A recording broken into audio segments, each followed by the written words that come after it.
உன்னை ஒன்று கேட்பேன், உண்மை சொல்ல வேண்டும். சரோஜா தேவியிடம் இதுதான் கேட்க வேண்டும். நிஜமாகவே நீங்கள் மறைஞ்சிட்டிங்களா? அது எப்படி? இந்த இண்டஸ்ட்ரியில் ஒரு இன்ஸ்டிடியூஷன் இவங்கெல்லாம்.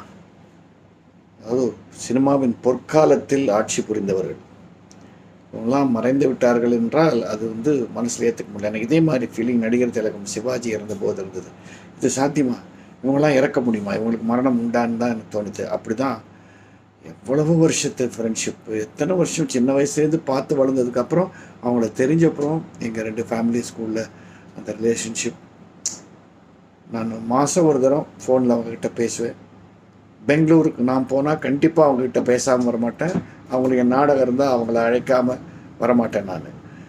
அதே மாதிரி அவங்க சென்னைக்கு வந்தால் ஒரு ஃபோன் அடித்து ஏதாவது பேசி கிண்டல் பண்ணுவாங்க. அதுலேயும் எனக்கு அவங்களுக்கு என் மனைவி சுதான்னா ரொம்ப இஷ்டம். ஏன்னா சுதா ஒரு பைத்தியக்காரத்தனமான ஃபேன் சரோஜா தேவிக்கு. உண்மையை சொல்ல போகணுன்னா என்னுடைய மேரேஜும் போது நான் போட்ட கண்டிஷன் என் ஒய்ஃபுக்கு என்னென்னா, உனக்கு சிவாஜியை பிடிச்சிருக்கணும், எம்எஸ் விஸ்வநாதனை பிடிச்சிருக்கணும்னு. அவங்க போட்ட கண்டிஷன் என்னென்னா, உனக்கு சரோஜா தேவியை பிடிச்சிருக்கணும்னாங்க. ஸோ அப்படி we are close to each other.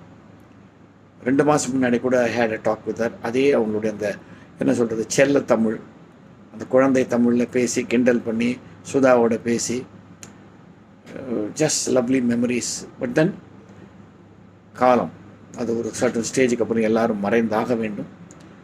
இவங்களுடைய மறைவை நான் இது ஒரு கல்யாண சபை தான் நினைக்கிறேன். ஏன்னா இந்த மாதிரி கிராண்டாக வாழ்ந்த நடிகைகள் ரொம்ப கம்மி. கடைசி வரைக்கும் அவங்களோட டிக்னிட்டியோடு வாழ்ந்தாங்க. அவங்க ஃபேட் அவுட் ஆனாங்கன்னு சொல்லவே முடியாது. சினிமாலேருந்து ரிட்டையர் ஆனப்புறம் பல முக்கியமான பொறுப்புகளை வகித்தாங்க சினிமா இண்டஸ்ட்ரியிலேயே. கர்நாடகாலையும் பெங்களூர்லேயும் அவ்வளோ மதிப்பு அவங்களுக்கு. தமிழர்கள் உள்ளத்துலேருந்து அவங்க மறையவே இல்லை.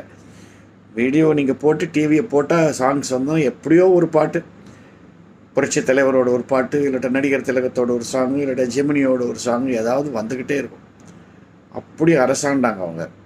இந்த காலகட்டங்களில் ஞாபகம் இருக்குது, தினத்தந்தியில் குருவியார் பதில்கள்னு வரும். அதில் ஒரு டெய்லி ஒரு 10 கேள்வியாவது சரோஜா தேவி பற்றி தான் இருக்கும். அப்படி she was a queen. But அந்த மாதிரியே ராயலாக இருந்தாங்க. ரொம்ப சந்தோஷமாக அவங்க வாழ்ந்தாங்க. ஒரு டிக்னிட்டியோடு வாழ்ந்தாங்க. டிக்னிட்டியோடு தான் மறைஞ்சிருக்காங்க.